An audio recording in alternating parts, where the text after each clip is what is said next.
출애굽기 24장 1절부터 11절 성경 본문을 통해 언약의 의미라는 제목으로 하나님의 말씀을 증거하겠습니다. 여러분, 성경의 주제를 한 단어로 표현한다면 무엇일까요? 한번 따라서 하겠습니다. 약속입니다. 하나님께서 자신의 백성을 구원하시겠다고 약속하시고 그 약속을 실행하시고 완성하는 내용이 성경의 기록입니다. 이것을 다른 말로 언약이라고도 합니다. 말씀으로 맺어진 약속이다, 이런 의미죠. 모세가 이 언약을 맺게 하기 위해 신부 이스라엘을 신랑 여호와가 계신 시내산으로 이끌고 왔습니다. 하나님은 그 이스라엘 백성들에게 율법을 주어 읽어주고 이스라엘 백성은 지키겠습니다 라고 약속했습니다. 그러니까 이 언약이 맺어지는 이 상황이 출애굽기 24장의 내용입니다. 정리하면 성경은 언약에 관한 하나님의 계시의 책입니다. 그래서 신약은 영어로 뭐라고 하죠? New Testament, 새 언약입니다. 구약은 영어로 Old Testament, 옛 언약입니다. 그 Old Testament이라는 그 제목이 나온 것이 어디냐? 출애굽기 24장 7절입니다. 우리 함께 읽도록 합니다. 출애굽기 24장 7절 함께 읽겠습니다. 그리고 그가 언약의 책을 들고 백성에게 낭독하니 그들은 주님께서 명하신 모든 말씀을 받들어 지키겠다고 말하였다. 무슨 책이요? 언약의 책, 옛 언약의 책, 구약을 의미합니다. 이 언약의 책은 십계명의 내용, 지금 모세가 들고 있는 이 24장에 들고 있는 이 언약의 책은 십계명을 풀어서 설명한 내용입니다. 그래서 출애굽기 20장부터 23장까지 쭉 기록된 내용, 그 책을 들고 있었습니다. 근데 이 언약의 책이 등장하기 전에 언약이라는 단어가 먼저 나옵니다. 이제 19장으로 갑니다. 19장 5절 우리 함께 읽겠습니다. 이제 너희가 정말로 나의 말을 듣고 내가 세워준 언약을 지키면 너희는 모든 민족 가운데서 나의 보물이 될 것이다. 온 세상이 다 나의 것이다. 그러므로 너희는 내가 선택한 백성이 되고. 언약이라는 단어가 나옵니다. 이 언약이 율법 위에 있습니다. 율법은 언약을 유지하기 위한 수단입니다. 하나님께서 이스라엘을 택하시고 그들과 언약을 맺으신 뒤에 그 백성이 이제 어떻게 살아야 할지를 가르쳐 주시기 위해 율법이 적힌 언약의 책을 주신 것입니다.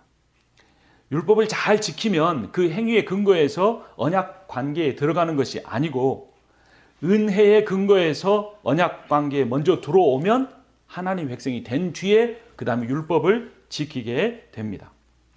내가 어떤 조건을 갖추면 자격이나 지위를 얻는 것이 아니고 내가 하나님의 은혜로 하나님의 자녀요 그리스도의 신부라는 자격과 지위를 얻었기 때문에 그 자격에 맞는 조건을 갖추려고 하나님의 말씀을 읽는 것입니다. 하나님의 자녀이기 때문에 성경 말씀을 읽는 것이지 성경 말씀대로 살아서 하나님의 자녀가 되는 것이 아니라는 겁니다. 그런데 문제가 있습니다. 그런데 그 언약을 어기게 되면 어떻게 될까요? 24장 6절 말씀 제가 읽고 8절은 7절 건너뛰고 8절은 같이 읽습니다. 모세는 그 피의 절반을 그릇에 담아놓고 나머지 절반은 제단에 뿌렸다. 피를 가져다가 백성에게 뿌리며 말하였다. 보십시오.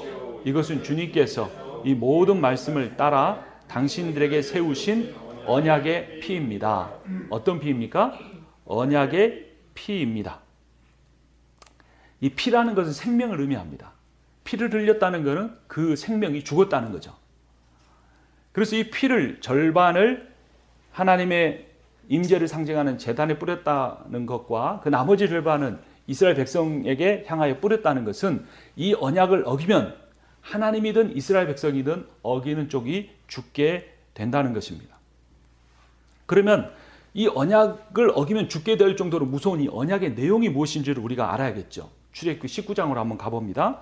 출애굽기 19장 5절을 제가 읽고 6절을 여러분이 읽습니다. 이제 너희가 정말로 나의 말을 듣고 내가 세워준 언약을 지키면 너희는 모든 민족 가운데서 나의 보물이 될 것이다.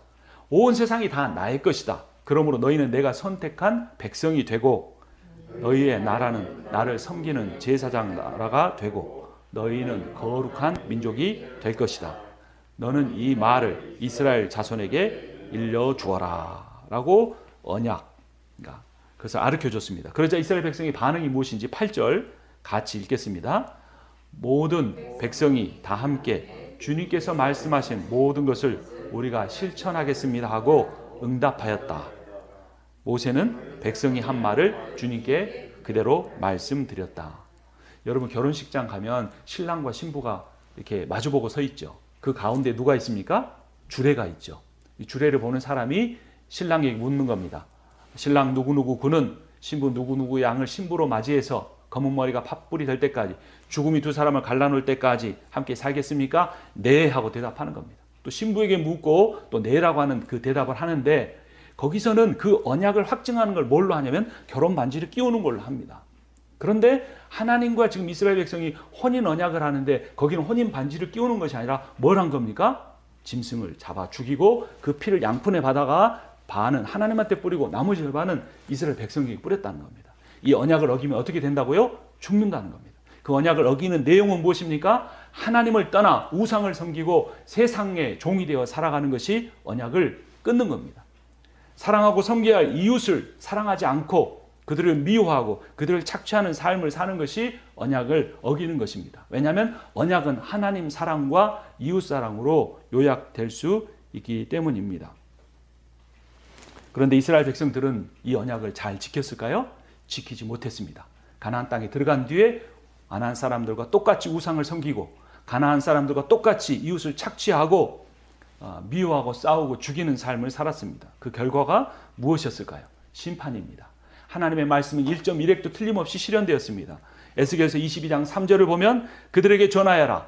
나 주 하나님이 말한다. 많은 백성을 죽이고 우상들을 만들어 스스로를 더럽힌 성읍아, 내가 심판받을 때가 다가온다. 7절입니다.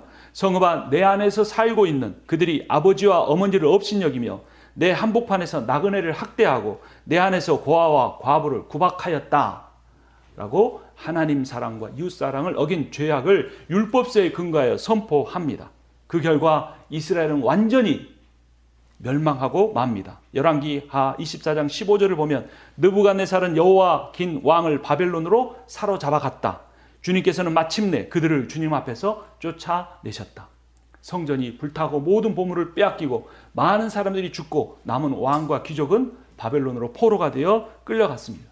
바벨론은 세상을 의미합니다. 하나님은 사랑의 하나님이시기도 하지만 동시에 정의의 하나님이십니다. 하나님은 언약을 지키고 순종하는 이에게는 구원을 베푸시지만 언약을 배반하고 우상을 섬기고 이웃을 미워하는 이에게는 반드시 심판을 내리십니다. 옛 언약을 어긴 이스라엘은 그 뒤로 수천 년 동안 나라를 잃고 온 세상을 떠도는 신세가 되었습니다. 1945년에 이스라엘이라는 나라가 세워졌지만 그들은 여전히 예수 그리스도를 메시아로 받아들이기를 거부하고 있습니다. 이 세상에는 모든 희망의 불빛이 다 사라져 버린 것입니다. 그런데 하나님께서 때가 참에 예수 그리스도를 이 땅에 보내십니다. 그리고 그 예수 그리스도를 십자가에 내어 죽게 하시고 하나님의 백성의 모든 죄를 사하시고 구원하십니다. 이것을 무엇이라고 말할까요? 누가복음 22장 20절에서 예수님이 말씀하십니다. 그리고 저녁을 먹은 뒤에 잔을 그와 같이 하시고서 말씀하셨다. 이 잔은 너희를 위하여 흘리는 내 피로 세우는 새 언약이니라. 어떤 언약이라고요? 새 언약입니다. 한번 따라서 하겠습니다. 새 언약. 근데 이 새 언약은 무슨 피로 세워졌습니까? 내 피로 세워졌다 그랬습니다. 출애굽기 24장에서의 옛 언약은 무슨 피로 세워졌습니까? 짐승의 피로 세워진 겁니다. 그러나 새 언약은 예수 그리스도의 피로 세워졌습니다. 마가의 다락방에서 새 언약을 세울 때 예수 그리스도께서 제자들에게 포도주를 마시게 하셨습니다. 그리고 그 잔을 자신의 피라고 말씀하신 겁니다. 히브리서 9장 12절은 그 잔을 이렇게 해석합니다. 단 한 번의 지성소에 들어가셨습니다. 그는 염소나 송아지의 피로서가 아니라 자기의 피로서 우리에게 영원한 구원을 이루셨습니다. 로마서 5장 9절은 이렇게 해석합니다. 그러므로 지금 우리가 그리스도의 피로 의롭게 되었으니 그리스도로 말미암아 하나님의 진노에서 구원을 얻으리라는 것은 더욱 확실합니다. 구약 즉 옛 언약에서는 의로운 분이 잘못한 존재를 심판하십니다. 근데 신약 새 언약에서는 완전한 존재가 불완전한 존재를 위해 대신 죽으십니다. 죽으실 뿐만 아니라 그 불완전한 존재를, 불의한 존재를 거룩한 신부로 세우십니다. 한번 따라서 합니다. 나는 주님의 거룩한 신부입니다. 거룩한 신부에게 필요한 것, 깨달을 것 세 가지가 있습니다. 첫 번째는 존재, being이고, 두 번째는 행위, doing이고, 세 번째는 소유, having입니다. 첫 번째 존재, 내가 누구인지 깨달아야 합니다. 방금 우리가 고백한 것처럼 우리는 예수 그리스도의 거룩한 신부입니다. 그 자기가 누구인지 깨닫게 되면 그 깨달음을 통하여서 성령 충만해서 거룩한 사역, 행위를 하게 됩니다. doing을 하게 됩니다. 그리고 그 행위를 통해 세상에 썩어지고 없어져 버릴 것을 소유하기 위해서 우상을 섬기는 것이 아니라 진정한 소유를 가지려고 하게 됩니다. 출애굽기 19장은 존재에 대해서 말하고 있습니다. 우리가 읽었던 출애굽기 19장 다시 갑니다. 5절 함께 읽습니다. 이제 너희가 정말로 나의 말을 듣고 내가 세워준 언약을 지키면 너희는 모든 민족 가운데에서 나의 보물이 될 것이다. 온 세상이 다 나의 것이다. 그러므로 너희는 내가 선택한 백성이 되고. 하나님이 선택한 백성을 하나님이 나의 무엇이라고 말씀하셨습니까? 보물이다 그랬어요. 세 번역에서는 보물이라고 했는데 개역판 성경에서는 소유다 그랬어요. 히브리어는 세굴라입니다. 세굴라는 고대 제국의 가장 위대한 왕이 수많은 보물들 가운데서도 자기의 목숨과도 바꾸지 않겠다고 소중하게 여기는 것이 세굴라입니다. 여러분은 하나님의 세굴라입니다. 내 존재를 알아야 돼요. 내 being이 무엇인지 알아야 합니다. 스바냐 3장 17절은 이렇게 말합니다. 개역판으로 읽어보면 너의 하나님 여호와가 너의 가운데 계시니 그는 구원을 베푸실 전능자시라. 그가 너로 말미암아 기쁨을 이기지 못하시며 너를 잠잠히 사랑하시며 너로 말미암아 즐거이 부르며 기뻐하시리라 하리라. 여러분, 내가 누구인지 깨달을 때 내가 어떻게 살아야 할지 보게 됩니다. 여러분은 거룩한 존재이니 서로 사랑하며 살아야 합니다. 그래서 존재의 핵심은 하나님의 사랑입니다. 하나님의 사랑받는 존귀한 존재입니다. 그 뒤로 이어지는 출애굽기 20장에 23장은 행위, doing에 관해서 말해줍니다. 하나님의 백성이 됐으니 그리스도의 신부가 됐으니 어떻게 살아야 할까요? 뭐하며 살아야 할까요? 어떤 직업을 가질까요? 내 시간을 어떻게 보낼까요? 라는 질문에 대한 답이 바로 거기에 있습니다. 그래서 십계명 초반부에 출애굽기 20장 초반부에 십계명이 설명된 다음에 20장 후반부터 23장까지 계속해서 율법을 설명했는데 그 율법은 우리가 지난주 말씀을 통해 살펴본 것처럼 이렇게 요약할 수 있습니다. 함께 따라서 합니다. 하나님을 사랑하고 내 이웃을 사랑하라입니다. 먼저 하나님의 사랑에 대해 신명기 7장 9절 하반절이 이렇게 말합니다. 주님을 사랑하고 주님의 계명을 지키는 사람에게는 천대에 이르기까지 그의 언약을 지키시며 또 한결같은 사랑을 베푸시는 신실한 하나님이심을 알아야 한다. 레위기 19장 18절에 이렇게 말합니다. 한 백성끼리 앙심을 품거나 원수 갚는 일이 없도록 하여라. 다만 너는 너의 이웃을 내 몸처럼 사랑하여라. 나는 너희의 주다. 그런데 이 옛 언약에서만 아니라 새 언약에서도 사랑으로 doing, 행하는 것이 핵심입니다. 요한복음 13장 34절 35절을 보면 이제 나는 너희에게 새 계명을 준다. 서로 사랑하여라. 내가 너희를 사랑하는 것 같이 너희도 서로 사랑하여라. 너희가 서로 사랑하면 이로써 모든 사람이 너희가 내 제자인 줄 알게 될 것이라. 어떤 사람이 무엇을 보고 성김의 교회가 주님의 교회인 줄 알게 됩니까? 서로 사랑할 때 그렇게 된다는 겁니다. 예수 믿으라고 말하지 않아도 그 공동체에 가면 사랑이 있다면 사람들이 그 사랑의 복음을 듣기 위해 우리의 공동체로 몰려올 것입니다. 베드로전서 1장 22절에 이렇게 선포합니다. 여러분은 진리에 순종함으로 영혼을 정결하게 하여서 끊임없이 서로 사랑하게 이르렀으니 순결한 마음으로 서로 뜨겁게 사랑하십시오. 행위의 중심, doing의 핵심도 사랑인 것을 알 수 있습니다. 마지막 세 번째는 having, 소유입니다. 그럼 내가 어떤 존재인 줄도 알았고 어떻게 살 줄도 알았는데 그것을 통해서 내가 결국 얻게 될 것은 무엇입니까? 늘 공허한 마음.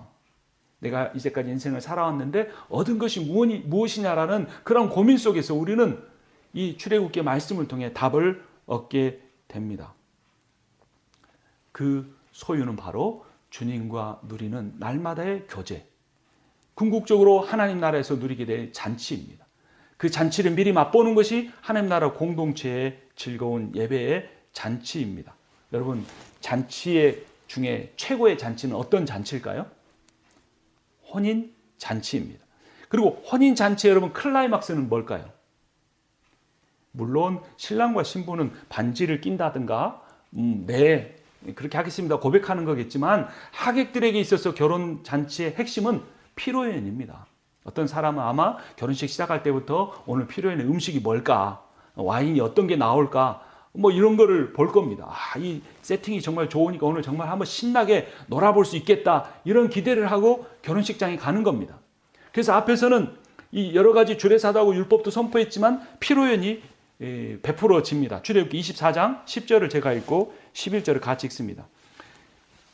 24장입니다. 거기에서 그들이 이스라엘의 하나님을 보니 그 발 아래에는 청옥을 깔아 놓은 것 같으며 그 말기가 하늘과 꼭 같았다. 주님께서는 이스라엘의 지도자들을 손으로 치지 않으셨으므로 그들이 하나님을 뵈며 먹고 마셨다. 놀라운 일입니다. 구약 성경에서 있을 수 없는 일입니다. 거룩하신 하나님을 죄인이 보면 구약에서는 죽었습니다. 그래서 모세조차도 하나님의 등밖에 보지 못했다고 했는데, 이스라엘 백성이 하나님의 신부가 되는 그 순간만큼은 그들이 하나님의 얼굴을 보며 먹고 마시고 즐겼습니다. 그때 그들이 예배했습니까? 그들이 통성기도했습니까? 그렇지 않습니다. 하나님의 말씀을 암송했습니까? 그렇지 않습니다. 무엇했습니까? 먹고 마시고 하나님 얼굴을 보고 즐거워했다는 겁니다.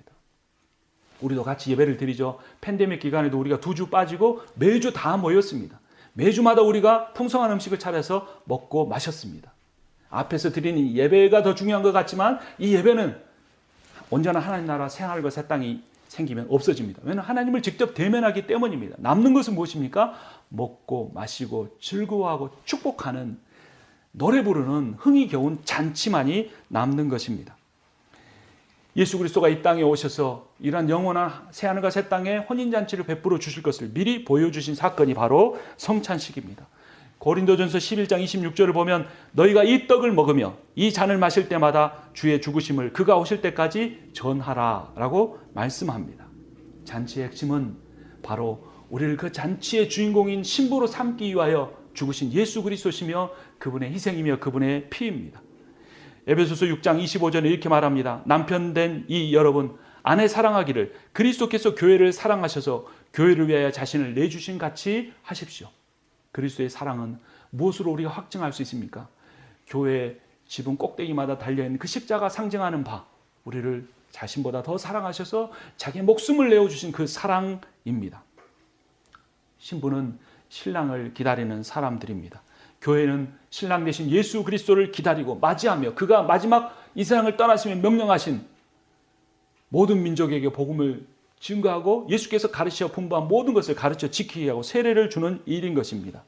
이러한 사명을 감당하는 신부가 가장 복된 존재입니다.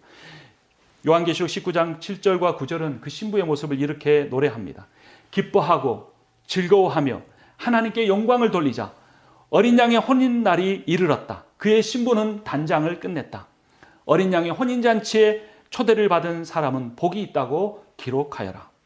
결국 우리가 소유하게 될 하나님 나라의 잔치 핵심도 사랑입니다. 우리의 존재와 우리가 앞으로 살아가야 할 방법, 행위와 우리가 누리게 될 그 소유 모든 것의 동기와 목적이 바로 사랑입니다. 종교는 음식이나 절기나 절제나 수련과 같은 외적 행위로 마음의 변화를 끌어내려고 애를 씁니다. 고행을 하는 사람도 있습니다. 그러나 복음은 마음 변화가 먼저이고 이 마음이 변화될 때 우리의 삶이 달라지면 행동이 따라옵니다. 여러분 행동 바르게 살려고 하지 마시고 마음을 바꾸려고 애를 쓰십시오. 그리고 그 마음 변화의 핵심이 바로 우리 주 예수 그리스도의 사랑입니다. 그분의 사랑이 우리가 누구인지 깨닫게 하고 그 사랑이 우리가 어떻게 살아야 할지 보여주고 그 사랑이 우리가 무엇을 소화하며 살아가야 할지 깨닫게 합니다. 이 사랑을 누리고 기다리고 바라고 베풀며 살아가는 것이 믿음입니다. 이런 말이 있습니다. 요즘 아주 최고의 인기를 누리고 있는 한 한국 드라마에서 하는 말입니다. 사람은 믿을 만해서 믿는 것이 아니라 안 그러면 기댈 데가 없으니까 믿는다라고 하는 겁니다. 서로 죽이고 죽이는 게임. 상대가 죽으면 몇 억씩이 늘어나는 그 게임 속에서 한 사람이 한 말입니다. 나와 경쟁 상태이고 결국은 한 사람밖에 못 남지만 나를 믿으라고 하면서 한 말이 그겁니다. 여러분, 우리의 인생이 그렇지 않습니까? 믿을 만한 사람이 있습니까? 그래도 믿고 살고 같이 살아갈 수밖에 없는 게 왜 그렇습니까? 그거라도 안 하면 기댈 데가 없으니까. 그래서 믿어주는 겁니다. 언제 배신당할지 모르지만 그런 겁니다. 그런데 하나님에 대한 믿음은 그런 것이 아닙니다. 내 인생 기댈 데가 없어서 종교라도 붙잡아 보자, 그게 아닙니다. 복음이 전부이고 모든 것입니다. 하나님만이 자신의 죽음을 통해 우리를 살리신 사랑을 갖고 계시는 분이기 때문에 믿는 것입니다. 참 소유가 무엇인지, 참 존재가 무엇인지, 참 행위가 무엇인지 하나님의 사랑을 깨달으며 살아야 합니다. 그런데 결국 이스라엘이 그 옛 언약에 거하지 못하고 쫓겨난 것이 무엇 때문이었습니까? 우상 숭배와 이웃에 대한 다툼이었습니다. 그리고 그 두 가지 공통적으로 그렇게 한 이유는 단 하나, 돈 때문이었습니다. 가나안 땅에 복 주고 돈 부자 되게 하는 신은 여호와가 아니다라고 그들은 생각했습니다. 이웃의 것이라도 뺏어와야, 하나님 말씀대로 살자고 뺏어와야 잘 살게 된다고 생각한 겁니다. 하지만 돈은 가치가 변합니다. 돈이 많다고 행복하지 않습니다. 목사님, 그런 말 하지 마십시오. 세상은 그렇지 않습니다. 근데 제가 말한 그 드라마에 가장 많은 부를 소유한 사람이 이런 말을 합니다. 마지막 산소호흡기를 끼고 하는 말이 뭐냐면, 자기가 젊었을 때 돈이 없어서 너무나 삶이가 재미가 없었다는 겁니다. 근데 지금은 어마어마한 돈을 벌었는데 돈이 너무 많아도 삶이가 재미없답니다. 자기가 원하는 거 다 살 수 있고 다 가질 수 있고 자기가 하는 것을 다 누리니까 더 이상 인생이 재미가 없다는 거예요. 그래서 결국 이 게임을 만들어 사람을 경쟁시키고 서로 죽이는 그 모습을 보면서 그는 자신의 돈의 권세를 누리려고 했던 겁니다. 그러나 그는 비참하게 결국은 죽고 맙니다.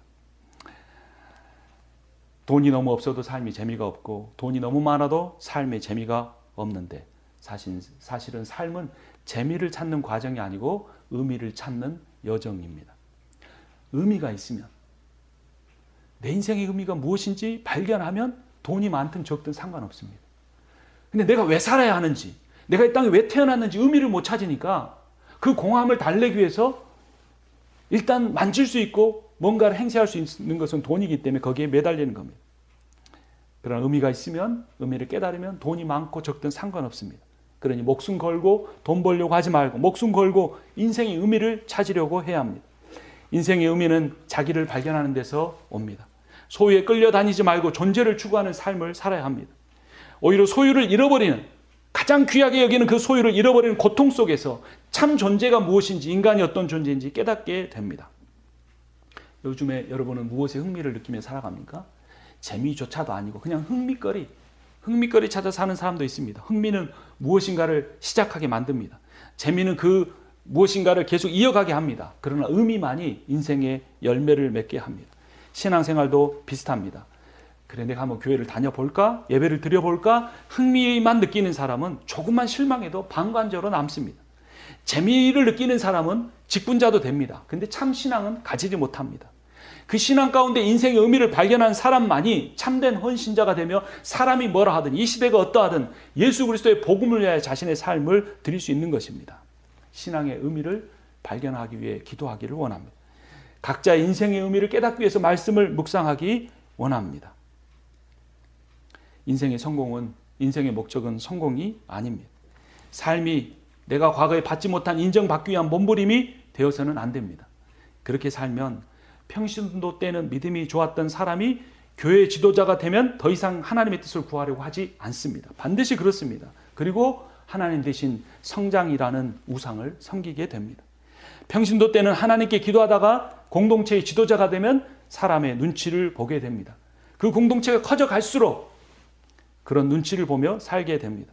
평신도 때는 자신처럼 어렵고 힘든 사람과 구역 모임에서도 눈물을 흘리며 교제하고 기도하고 위로하던 사람이 교회의 지도자가 되면 힘이 있는 사람들과만 어울리려고 합니다. 자기 교회 키우려는 욕심을 복음으로 오해해서는 안 됩니다. 자신이 교회에서 인정받는 것을 구원으로 착각해서는 안 됩니다. 가정에서든 교회에서든 직장에서든 내가 하나님 노릇하는 것을 내 인생의 성공으로 생각해서는 안 됩니다. 목회나 선교나 우리 교회를 어떻게 하면 좋을까라는 방법론이 아니고 내가 목사로서, 내가 선교사로서, 내가 장로로서, 내가 평신도로서 어떤 사람이 되어야 하는가의 존재론에 우리가 우리의 삶을, 우리의 신앙을 중심을 두어야 하는 것입니다. 여러분, 세상 사람들이 보는 것은 우리 사역의 열매가 아닙니다.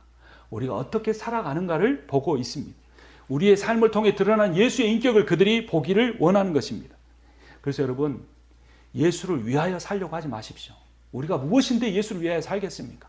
우리 교회가 무엇이고 한데 예수를 위한 교회가 될 수 있겠습니까? 예수와 함께 살아가야 합니다. 그렇게 살아가면 주님이 다 감당해 주십니다. 그 주님을 붙잡고만 있으면, 내가 주님과 함께 있겠다고 주님을 붙잡기만 하면 주님이 알아서 해 주십니다.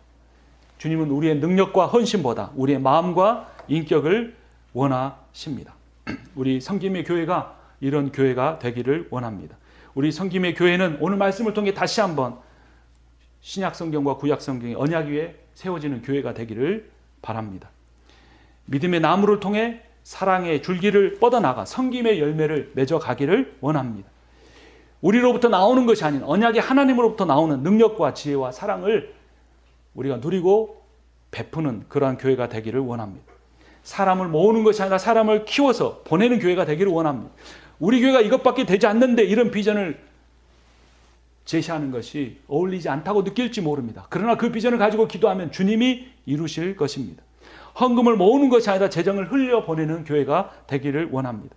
업적 중심, 숫자 중심의 선교하며 그것을 자랑하는 교회가 아니라 사람을 세우되 특별히 미래 세대를 세우는, 도저히 희망이 없는 그 지역에 하나님의 사람을, 미래 세대를 세우는 그러한 선교를 감당하기 원합니다. 이제 말씀을 맺습니다. 언약의 참 의미가 무엇입니까? 그것은 사랑입니다.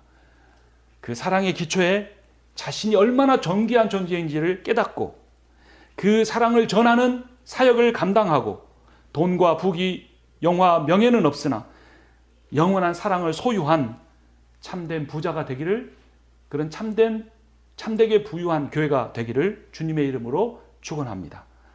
기도하겠습니다. 살아계신 하나님 아버지, 참 언약의 주인이신 하나님 아버지, 우리를 예수 그리스도의 신부로 삼아주심을 감사합니다. 오늘 말씀에 우리가 깨달은 바대로 우리가 얼마나 존귀한 존재인가를 늘 깨달으며 주님과 함께 살아가게 하여 주시옵소서. 함께하는 주님이 성령을 통하여 하시는 말씀대로 사랑의 사역, 섬김의 사역을 감당케 하여 주시옵소서. 이 말씀 주신 주님께서 그렇게 살게 해 주실 것을 믿사오며 우리 주 예수 그리스도의 이름으로 기도합니다. 아멘.